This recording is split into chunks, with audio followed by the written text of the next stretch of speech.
علامہ ابن تیمیہ نے حضرت اویس کرنی کا واقعہ بیان کیا ہے. یہ کوئی میں عام کسی صوفی یا کسی مورخ کی کتاب کو نہیں کوٹ کر رہا.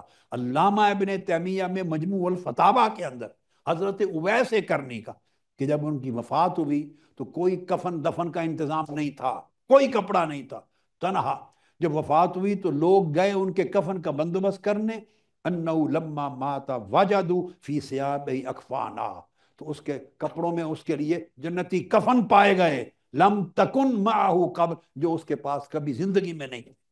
ان کے کفن مل گئے، ان کے لیے کھودی ہوئی قبر مل گئی، اس میں دفنایا گیا اور انہی جنتی کپڑوں میں ان کو قبر میں رکھا گیا. یہ علامہ ابن تیمیہ نے ذکر کیا ہے. یہ بھی جو اگلی سنا رہا ہوں یہ بھی علامہ ابن تیمیہ نے بیان کی اپنے مجموع الفتاویٰ میں. اب میں کوئی چھوٹا حوالہ تو دے نہیں رہا. اگر کسی نے انکار کرنا ہے تو پھر تو ساری تاریخ اسلام کا انکار کر دینا. پھر تو ابن تیمیہ کا بھی کچھ نہ چھوڑیں، حافظ ابن کثیر کا بھی کچھ نہ چھوڑیں، ابن القیم کا بھی کچھ نہ چھوڑیں، امام بہقی کا بھی، امام بخاری کا بھی. میں نے تو سب حوالے ان کو دیے ہیں. استغفر اللہ العظیم. اس لیے اصل علم کی طرف آئیں.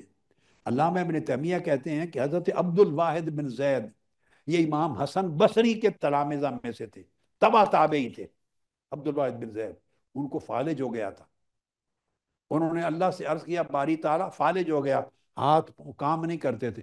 فرمایا باری تعالیٰ میں یہ نہیں عرض کرتا کہ میرا فالج دور کر، اتنا کر دے ہر روز جب میں نماز کے لیے وضو کروں اتنی دیر کے لیے فالج ختم ہو جایا کرے، تاکہ میں اپنا وضو پورا کر لوں اور نماز پڑھ لوں، پھر فالج آ جایا کرے. ساری زندگی پانچوں وقت وضو نماز کے ٹائم فالج چلا جاتا، فارغ ہو جاتے فالج آ جاتا.